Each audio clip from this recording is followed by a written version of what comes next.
आपके साथ मैं हूं कंचन डोगरा नेगी और आइए बड़ी खबर से बुलेटिन का आगाज करते हैं। बड़ी खबर गाजियाबाद से, जहां पर एक बड़ा हादसा हुआ है। लेंटर गिरने से बड़ा हादसा हुआ है। लेंटर के नीचे कई लोग दबे होने की आशंका है। 10 से 12 लोग दबे होने की आशंका है लेंटर के नीचे। आपको बताएं कि पुलिस फोर्स मौके पर पहुंचा हुआ है। रेस्क्यू ऑपरेशन मौके पर लगातार जारी है। एनडीआरएफ की टीम भी मौके पर मौजूद है। मुरादनगर थाना क्षेत्र का यह हादसा है। लेंटर गिरा है और 10 से 12 लोग बताए जा रहे हैं जो कि इस लेंटर के नीचे अभी भी दबे हो सकते हैं। तेजी से रेस्क्यू ऑपरेशन चलाया जा रहा है। एनडीआरएफ की टीम भी मौके पर मौजूद है। गाजियाबाद के मुरादनगर थाना क्षेत्र में यह हादसा हुआ है और मेरे सहयोगी अमित राणा और जानकारी के साथ गाजियाबाद से लाइव मौजूद हैं। अमित राणा, क्या इस समय की अपडेट है? 10 से 12 लोग बताए जा रहे हैं जो कि इस लेंटर के नीचे दबे हो सकते हैं। कंचन, आपको बताना चाहूंगा, सुबह से ही दिल्ली एनसीआर सहित गाजियाबाद में लगातार बारिश पड़ रही है। ये कारण भी रहा कि जो लेंटर है उसमें बारिश के चलते ही वो बड़बड़ाकर गिर गया और ये बताया जा रहा है कि उस लेंटर के नीचे तकरीबन 1 दर्जन लोगों को दबे होने की आशंका जताई जा रही है। हालांकि पुलिस बल मौके पर पहुंच गया है, साथ ही एनडीआरएफ की टीम को भी रेस्क्यू के लिए बुलाया गया है। एनडीआरएफ की टीम मौके के लिए निकल चुकी है और जल्दी ये रेस्क्यू कर लिया जाएगा। और ये बताया जा रहा है कि जो 10 से 12 लोग फंसे हुए हैं, जिनके फंसे होने की आशंका है, उन्हें भी सकुशल निकालने की बात एनडीआरएफ की तरफ से कही जा रही है। लेकिन लगातार जिस तरीके से सुबह से बारिश हो रही है, उस बारिश के कारण ही ये लेंटर भरभरा कर गिरा, जिसके अंदर 10 से 12 लोगों के दबे होने की आशंका जताई जा रही है। ये हादसा किस तरह के लेंटर की बात हो रही है? कमर्शियल एरिया है या रेजिडेंशियल एरिया है? कैसा लेंटर गिरा है? मुरादनगर थाना क्षेत्र में कस्बा इलाका पड़ता है। उस इलाके में बताया जा रहा है कि इमारत है, उस इमारत का ही ये लेंटर था जो कि गिरा है और जहां वहां पर तकरीबन 10 से 12 लोग मौजूद थे जो लेंटर के भीतर दबे होने की आशंका जताई जा रही है। रेस्क्यू की टीम मौके पर पहुंचेगी, उसके बाद ही इस बात को तय किया जा पाएगा कि कितने लोग आखिरकार उसके नीचे दबे हैं और उनको किस तरीके से निकाला जाता है। अमित, मौसम खराब है, बारिश वहां पर भी हो रही है, अगर तो क्या बारिश वजह बनी हुई है परेशानी की रेस्क्यू ऑपरेशन में?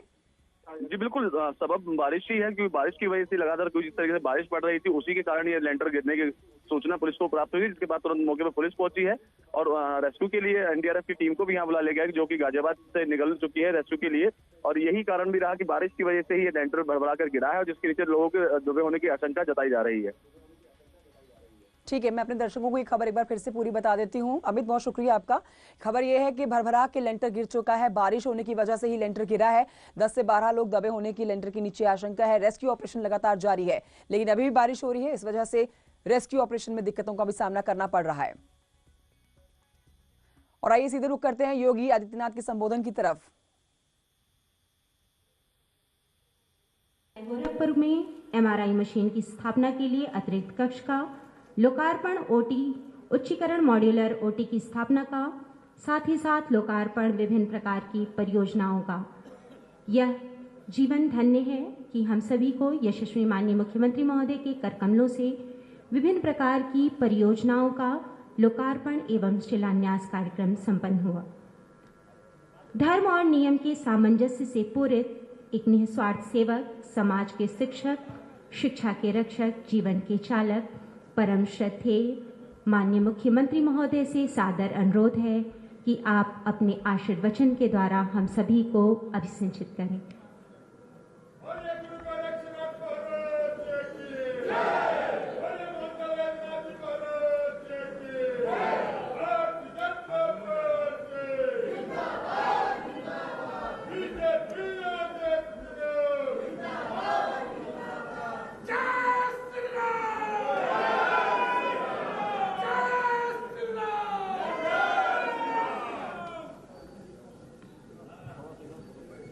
जनपद गोरखपुर की विभिन्न परियोजनाओं के आज के इस लोकार्पण और शिलान्यास कार्यक्रम में उपस्थित हमारे लोकप्रिय सांसद श्री रविकिशन शुक्ल जी, राज्यसभा के माननीय सांसद श्री जयप्रकाश निषाद जी, गोरखपुर के महापौर श्री सीताराम जायसवाल जी, मान्य विधायकगण डॉक्टर राधा मोहन दास अग्रवाल जी, श्री विपिन सिंह जी, श्री महेंद्र पाल सिंह जी, श्रीमती संगीता यादव जी, भारतीय जनता पार्टी के महानगर के अध्यक्ष राजेश गुप्ता जी, क्षेत्रीय महामंत्री श्री प्रदीप शुक्ला जी, विश्वजितांशु सिंह आसो जी, सत्येंद्र सिन्हा जी, जनार्दन तिवारी जी, इंजीनियर पीके मल जी, देवेश श्रीवास्तव जी, अच्युतानंद शाही जी, इंद्रमणि उपाध्याय जी, शशिकांत सिंह जी, पुष्पदंत जैन जी, ऋषिमोहन वर्मा जी, रणंजय सिंह जी, आनंद शाही जी और आज के इस कार्यक्रम में उपस्थित भारतीय जनता पार्टी, हिंदू वाहिनी और अन्य संगठनों के सभी पदाधिकारी और उपस्थित भाइयों बहनों, एक साथ गोरखपुर महानगर, पिपराइच, गोरखपुर ग्रामीण, गोरखपुर और चौरी चौरा विधानसभा क्षेत्र की लगभग 575 करोड़ के आसपास की परियोजनाओं का लोकार्पण और शिलान्यास का कार्यक्रम यहां पे संपन्न हो रहा है। मैं इसके लिए, क्योंकि इन योजनाओं का लाभ पूरा गोरखपुर लेगा, पूरा पूर्वांचल लेगा और गोरखपुर आने वाले और जाने वाले इन सभी लोगों को इसका लाभ प्राप्त होगा। इसके लिए मैं आप सबको इसकी बधाई देता हूं। जनप्रतिनिधियों को उनके प्रयास के लिए हृदय से धन्यवाद भी देता हूं और आप सबको इस नव वर्ष की मंगलमय शुभकामनाएं भी आप सबके प्रति व्यक्त करता हूं। विकास हम सबकी प्राथमिकता होनी चाहिए और जैसे कि मंच पर अभी हमारे माननीय सांसद और सभी विधायकों ने भी, महापौर जी ने भी विकास के बारे में अपनी प्रतिबद्धता को यहां पर एक बार फिर से दोहराया है। ये विकास हम सबके जीवन में परिवर्तन लाएगा, रोजगार का सृजन करेगा। ये विकास अनेक प्रकार की संभावनाओं को,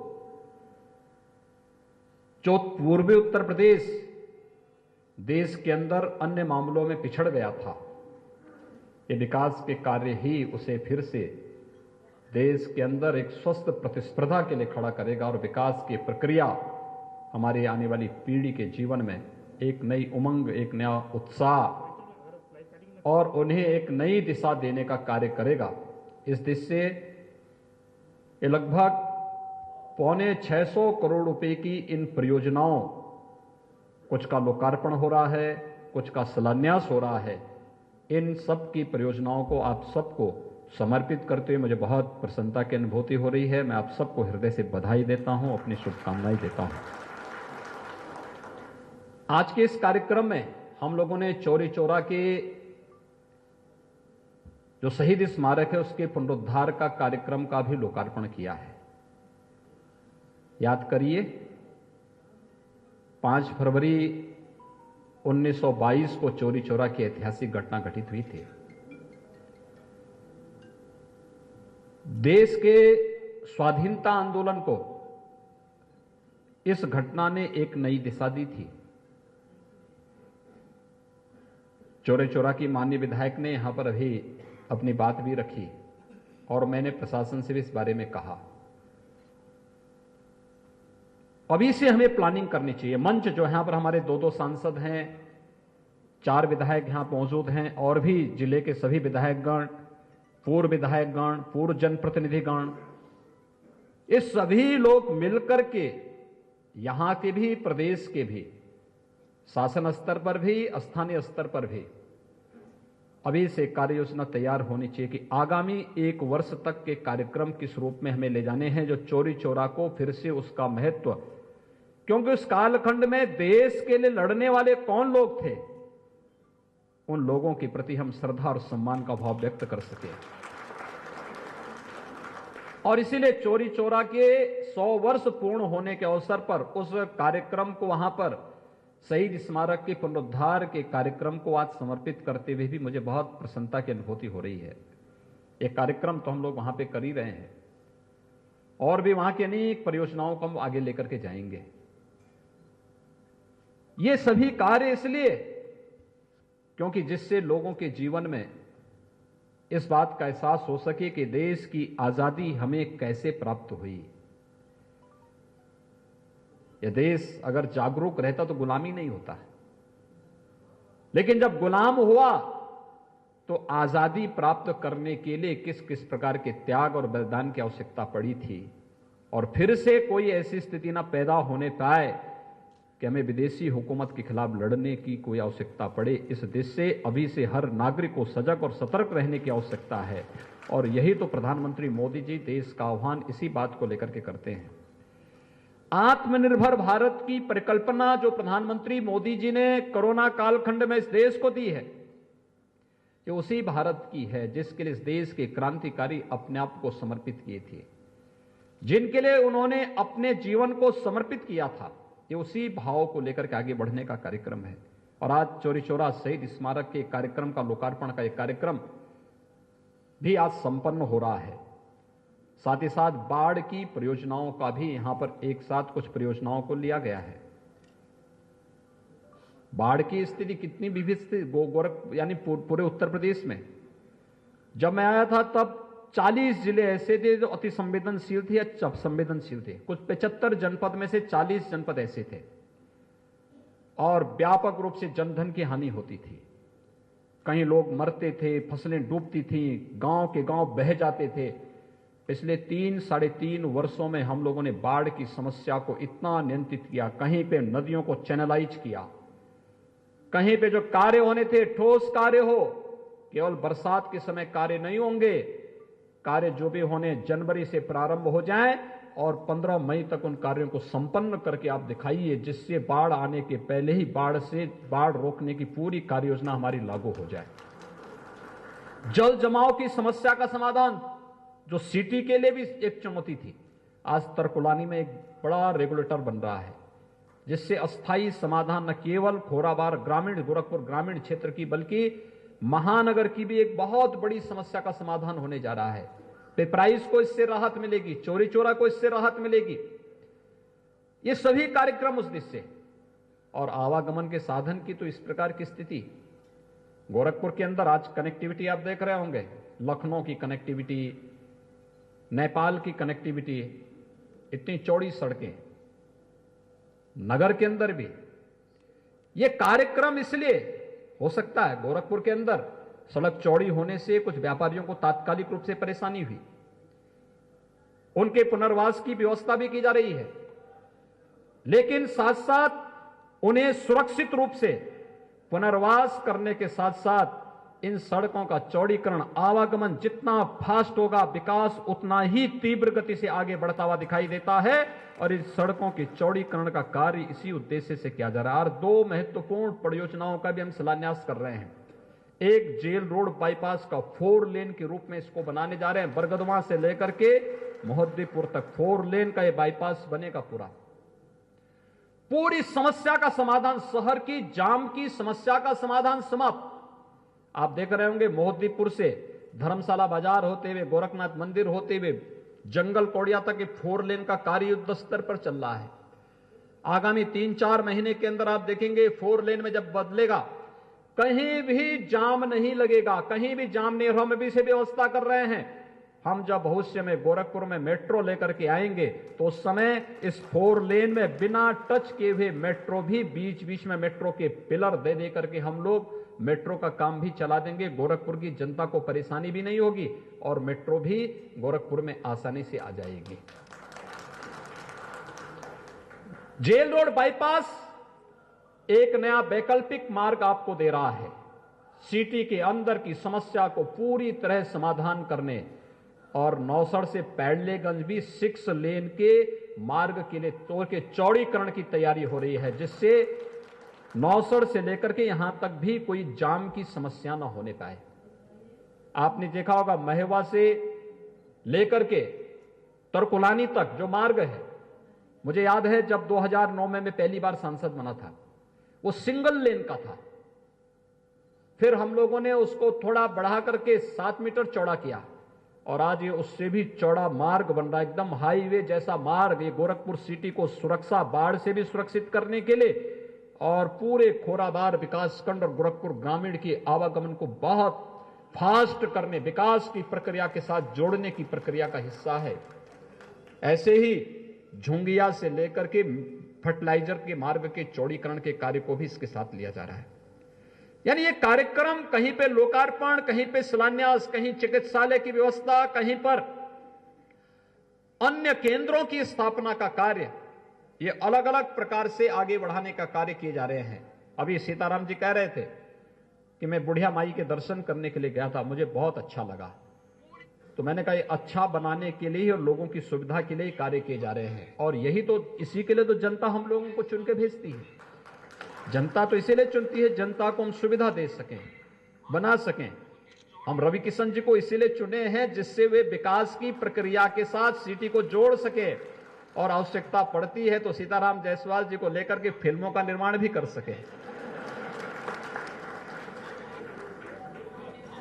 भाई, रामगढ़ ताल का उपयोग हमारे लिए पर्यटन के लिए हो सकता है, लेकिन जब रवि किशन जी जाएंगे तो उन्होंने फिल्मों में काम किया, वो देखेंगे फिल्मों की शूटिंग के लिए भी एक अच्छा स्थान ये है। और आज आ रहे हैं, उन्होंने कोरोना कालखंड में तमाम वेब सीरीज यहां से बनाई और उसके माध्यम से गोरखपुर को एक पहचान देने का कार्य किया। कला एक अभिव्यक्ति होती है, रचनात्मक अभिव्यक्ति व्यक्ति के अंदर की, हर एक के अंदर नहीं हो सकती, लेकिन उस अभिव्यक्ति को किस रूप में प्रस्तुत करना है जो लोगों के मनोरंजन का भी और लोगों के ज्ञानवर्धन का माध्यम भी बने। और केवल एक कला नहीं होती है, ये रोजगार का भी माध्यम होता है। कितने लोग रोजगार इससे प्राप्त करते हैं, कैमरामैन से लेकर के स्क्रिप्ट लिखने वाले तक। यानी इसमें साहित्यकार भी जुड़ता है, इसके साथ सामान्य कलाकार भी जुड़ता है, अन्य तमाम प्रकार की एक बड़ी टीम उसके साथ जुड़ती है, और तब एक कार्यक्रम आगे बढ़ते हुए दिखाई देते हैं। गोरखपुर उस रूप में आज अपने आप को तैयार कर रहा है। हर प्रकार के लोग जब राजनीति में जाएंगे तो विकास की इस प्रक्रिया के साथ एक एक लोग को देखेंगे। देखने का दृष्टिकोण जिसका जैसे होगा वो उसको उस रूप में देखेगा, लेकिन जब दृष्टिकोण सकारात्मक होगा, रचनात्मक होगा, तो हर एक जगह से कुछ न कुछ निकाल करके विकास की इस प्रक्रिया को आगे बढ़ा सकता है, और उसको उसी रूप में आगे बढ़ाने का कार्य आज किया जा रहा है, जिसे आज हम गोरखपुर की जनता को समर्पित करते हुए मुझे बहुत प्रसन्नता की अनुभूति हो रही है। यहां पे मंदिरों के पुनरुद्धार के पिछली बार हम लोग आए थे तो कोरोना कालखंड के पहले हम लोगों ने यहां पे मोहद्दीपुर गुरुद्वारा और जटाशंकर गुरुद्वारा के कुछ विकास कार्यों को जोड़ा था। हम लोगों ने यहां पे कुछ मंदिरों के कार्यक्रमों को, सूरजकुंड का मंदिर है, मानसरोवर का मंदिर है, या फिर दुग्धेश्वरनाथ मंदिर है, मुक्तेश्वरनाथ मंदिर है, इन सभी मंदिरों के पुनरुद्धार के कार्य को, सुंदरीकरण के कार्य को लिया था। और आज तो चित्रगुप्त मंदिर को भी हम लोगों ने उसके साथ जोड़ा है, और गीता गार्डन को भी इसके साथ जोड़ा है। ये प्रक्रिया, विकास की प्रक्रिया आगे बढ़नी चाहिए। हर एक जगह हम लोग जाएंगे, क्योंकि कहीं ना कहीं ये हमारे आस्था के साथ भी जुड़ा हुआ है, और आस्था के साथ साथ यहां पर तमाम प्रकार की रचनात्मक गतिविधियों को एक नया मंच देने के लिए भी हम लोग उसके साथ खड़े होंगे। प्रश्न ये उठता भाइयों बहनों कि सरकारें पहले भी थी, सरकारें चली आ रही थी, खिसक रही थी, समय पास कर रही थी,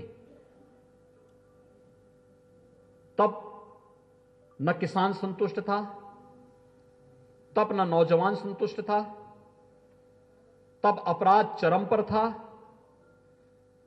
तब समाज का कोई तबका संतुष्ट भी नहीं था, पैसा उतना ही खर्च होता था। और आज जब नगर विधायक जी कह रहे थे या ग्रामीण विधायक जी कह रहे थे कि कोरोना कालखंड के दौरान, चूंकि दोनों हमारे विधायक कोरोना से पीड़ित हुए, संक्रमित हुए, और उन्होंने चिकित्सीय सुविधा और व्यवस्था को देखा, अब आश्चर्य करेंगे, हम लोग अब तक 5,73,000 लोगों को स्वस्थ करके घर भेज चुके हैं, और सभी को फ्री में सुविधा उपलब्ध कराई गई। ऐसा नहीं कि कोई एक विधायक, एक सांसद या कोई पदाधिकारी अगर है तो वह, उसको हम कोई अलग सुविधा दे रहे हो, एक सामान्य नागरिक को अलग नहीं। कोविड हॉस्पिटल में वीवीआईपी, वीआईपी या सामान्य नागरिक के साथ कोई भेदभाव नहीं, लेकिन सुविधा सबको, और सभी मुफ्त की सुविधा सभी को उपलब्ध करवाने का कार्य किया जा रहा है। जिस तत्परता के साथ कोरोना वॉरियर्स ने हमारे स्वच्छता कर्मियों ने, प्रशासनिक तंत्र ने, पुलिस कर्मियों ने, समाज के अलग अलग क्षेत्र में कार्य करने वाले लोगों ने, स्वयंसेवी संगठनों ने, मीडिया ने, अलग अलग तबके ने जिस स्फूर्ति के साथ काम किया, आपदा प्रबंधन का ये अद्भुत उदाहरण है जो प्रधानमंत्री मोदी जी के नेतृत्व में पूरे देश ने किया है। और आज जब हम इस कार्यक्रम में यहां पर मौजूद हैं, मैं इस अवसर पर प्रधानमंत्री मोदी जी का अभिनंदन करता हूं दो कारणों से। एक, कोरोना में बेहतरीन प्रबंधन के लिए दुनिया ने उनके इस प्रबंधन के नेतृत्व की क्षमता को स्वीकारा है। कल आपने देखा होगा कि दुनिया के अंदर इस क्षेत्र में सर्वे करने वाली जो कंपनियां हैं, अप्रूवल रेटिंग में प्रधानमंत्री मोदी जी को दुनिया के अंदर लीडरशिप में सर्वोच्च स्थान पे उन्हें दिया गया।